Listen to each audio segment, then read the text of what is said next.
So let's talk about the sanctions CAF have imposed on Senegal and Morocco, respectively, following the controversy that marred the just completed African Cup of Nations final, and these have raised loads of mixed reactions right now. In fact, the Morocco Football Federation have decided to appeal the sanctions imposed on them by the Confederation of African Football, and they've expressed the dissatisfaction following that sanction. In fact, according to the Morocco Football Federation, they think that the sanctions are very excessive and is an unfair ruling. And right now, they've decided to activate the CAF judicial process. So in the coming weeks, we'll know the result of the appeal of the Morocco Football Federation. But let's really break down the fines that were given to the football federations and, of course, some players who were involved in that controversy. I'm not forgetting that there's also an update on the referee who was in charge of the finals of the African Cup of Nations. I'll tell you that right here in this video. Let's really get into the sanctions imposed on the football federations and some players, starting with Senegal.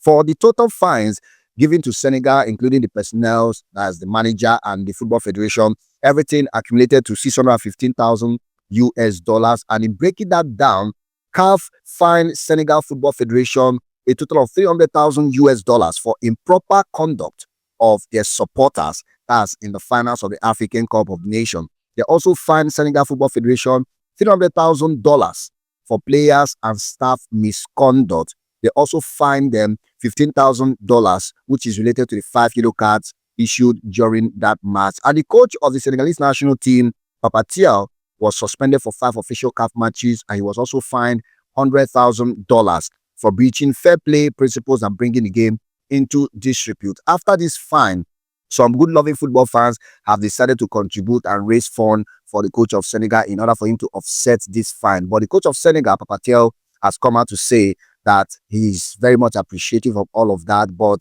he will take care of himself. He's not interested in any fundraising, so he's going to take care of his bills. Meanwhile, 2 players of Senegal, Ilman Ndiaye and Ismail Sarr, have also been suspended for 2 official CAF matches for unsporting behavior towards the referee.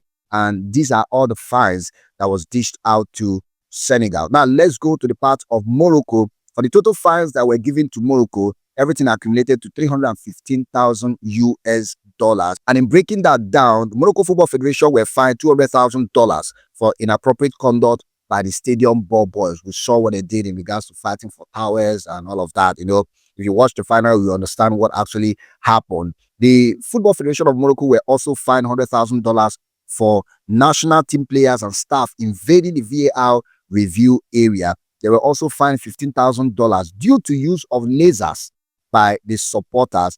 Meanwhile, Akraf Hakimi was suspended for 2 official CAF matches, although one of that suspension has been suspended. I see some people finding it difficult to understand what it means to have a suspension suspended. So 1 match is suspended for a year, which means that Akraf Hakimi is going to serve 1 match suspension, and then if he behaves in an unruly manner again, if he causes any other trouble in the course of the year, he will now serve the other suspension. Ismail Sabari was also suspended for 3 official CAF matches and fined $100,000 for unsporting behavior. And these were all the fines dished out to the Morocco Football Federation and their players. The Morocco Football Federation also wrote a petition to CAF asking them to strip Senegal of the title that they won, talking about the African Cup of Nations, because of that particular controversial walk-off incident that happened in the final. But according to CAF right now, there is nothing they're going to do about that. Senegal will retain their title. And this has been raising loads of mixed reactions right now. As I said earlier on,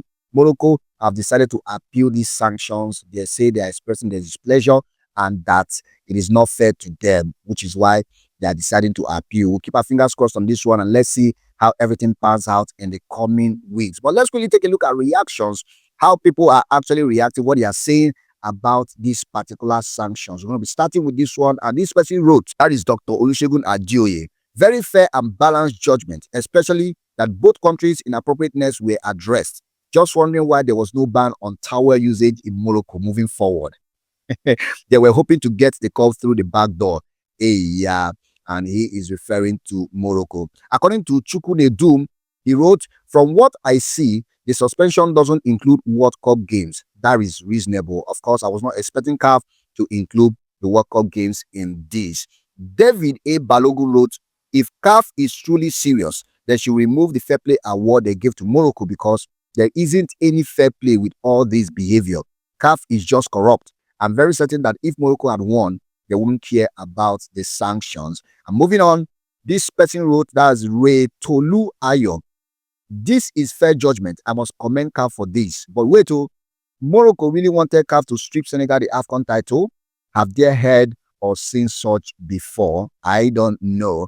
And also, this person wrote, so CAF saw all this from Morocco national team and still award them the fair play team of the tournament. He added a laughing emoji. And according to Clean Kwati, what is funny is fans think Senegal cares about these fines. I'm even sure if they got fined $1 billion, they would have been okay with that. What matters is Senegal keeps the trophy. All good. And let me just squeeze in this last one from Joseph Ibe. Fair enough. Both nations should share the spoils. It would also be right to see the referee face disciplinary action for such poor officiating. Everyone involved should be held accountable for their shortcomings in whatever went wrong at the just concluded African Cup of Nations. And talking about the referee, as I said earlier on, the Confederation of African Football, CAF, they've come out to clear the referee who was in charge of that final, who is from Congo.